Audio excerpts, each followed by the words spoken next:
நாங்க பூஜைய வந்து திருவாரூர்ல அதே போன்று வைத்துக்கொண்டு வழிபாடு செய்து முசுகுந்தார்ச்சனை முடிந்த பிறகு காசி மடத்தில் சென்றிருந்தேன். அதன் பிறகு காசிவசி அவர்கள் வந்தார்கள். அப்புறம் அங்க பணி நடந்து கொண்டிருந்தது.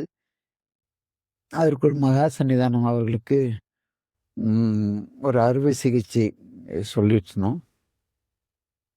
அப்ப வந்து பூஜையை கொடுக்க வேண்டும் என்று அவர்கள் நினைத்தார்கள். அதனால் நம்மை அழைத்து காசிவாசிக்கு ஒரு இங்கிருந்து ராமகிருஷ்ணன் அவர்கள் வந்தார்கள். மாரி சாமிக்கு ஞான தீட்சை குடுக்கலான்னு இருக்காங்க அப்படின்னு கேட்டார்கள். தாராளமா செய்யலாமே அப்படின்னு சொன்னார்கள். சரின்னு அதன் பிறகு இங்க வர சொல்லி ஞான தீட்சை எனக்கு ஆச்சு.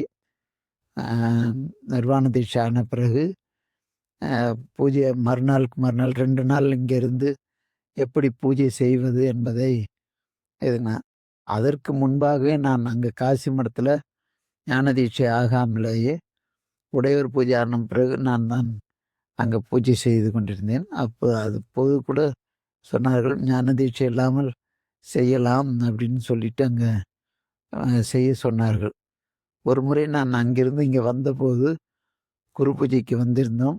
அப்ப காசிவாசி சன்னிதானம் எல்லாம் பங்களாவுல அ பேசிக் கொண்டிருந்தபோது, தம்பிரான் எப்படி இருக்காரு என்னன்னு கேட்டேன். நல்லா பூஜையெல்லாம் எப்படி இருக்காரு, ஒழுங்கா பண்ணிட்டு இருக்கு அப்படின்னு சொன்னார்கள். அப்போது மகா சன்னிதானம் அவர்கள் சொல்ல சொன்னார்கள். குருத்தோத்திரம் சொல்லு அப்படின்னா, நான் உடனே அருள்மிகு கமலை ஞான பிரகாச குரு அதை எடுத்து வரிசையா சொல்லிட்டு, இத தீட்சை ஆகாமலே இவ்வளோ இந்த பூஜையெல்லாம் நீ தான் செய்றியா? அப்படின்னு அவர்கள் சொன்னார்கள். அப்போது பக்கத்திலே இருந்து கொண்டிருந்த சாமிநாத தம்பிரான், மகாலிங்க தம்பிரான் 2 பேரும் அங்க போயிட்டு வந்தாங்க. அவங்ககிட்ட உனக்கு தெரியுமாடா எதுன்னு கேட்டது.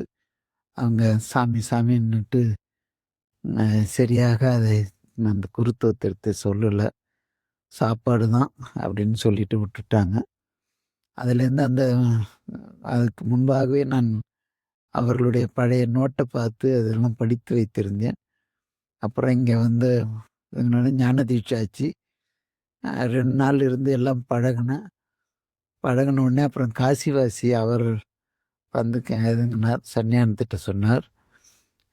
நான் உங்களுக்கெல்லாம் வயசு இருக்கு. எனக்கு உத்தரவாகணும். சொக்கநாதர் நிலத்து தீண்டி பூஜை பண்ணுறதுக்கு என்று அவர் விண்ணப்பித்து கொண்டார். நான் அப்போது வந்திருந்தேன். இங்கே தான் இருந்தேன். உன்னை கூப்பிட்டு மகா சன்னிதானம் அவர்கள், என்னடா அவர் பூஜை பண்ணணுங்கிறாரு அப்படின்னு கேட்டாங்க. அவங்க என்ன நினச்சபோது மகா சன்னிதானம் அவங்களே கொடுக்கலாம். ஆனாலும் நம்முடைய மனசு ஏதேனும் நினைக்கக்கூடாது என்று நினைத்து அவர்கள் அதை பற்றி நம்மகிட்ட கேட்டார்கள். சாமி உத்தரவு அப்படின்னு சொல்லிட்டேன் நான். என்ன அருணன் தம்புரா மாதிரி இருப்பார் போல இருக்க அப்படின்னாங்க. சாமி என்ன அதான் யார் எது கேட்டாலும் உடனே கொடுத்துட்டு சுத்தமாக இருப்பாருடா, அதே மாதிரி இருப்பார் போல இருக்கோம். நான் எவ்வளோ பெரிய பாக்கியமாக கிடைச்சது அப்படின்னாங்க.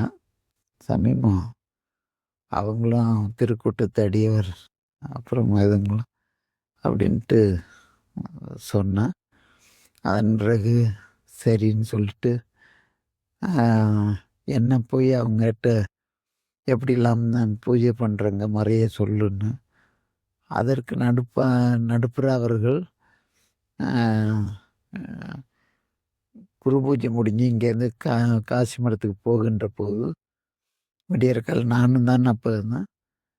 பிள்ளையார் கோயிலேருந்து கார் ஏறுவோம்.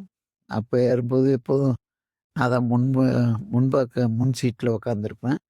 அவர் பின்னாடி உக்காந்துருப்பார். அன்னைக்குன்னு பார்த்து அவர் வந்து முன் சீட்டில் நான் உட்காரேன், நீ பின் சீட்டுக்கு போ அப்படின்னு சொல்லிட்டு என்ன பின்னாடி நானும் ஆஃபீஸ் கிளர்க்கும் பின்னாடி உட்காந்துருந்தோம். மாயவரத்துக்கிட்ட போனோம். ஒரு இதில் இந்த காமாட்சி அம்மன் கோயில்கிட்ட கார் ஆக்சிடெண்ட் ஆயிட்டுது.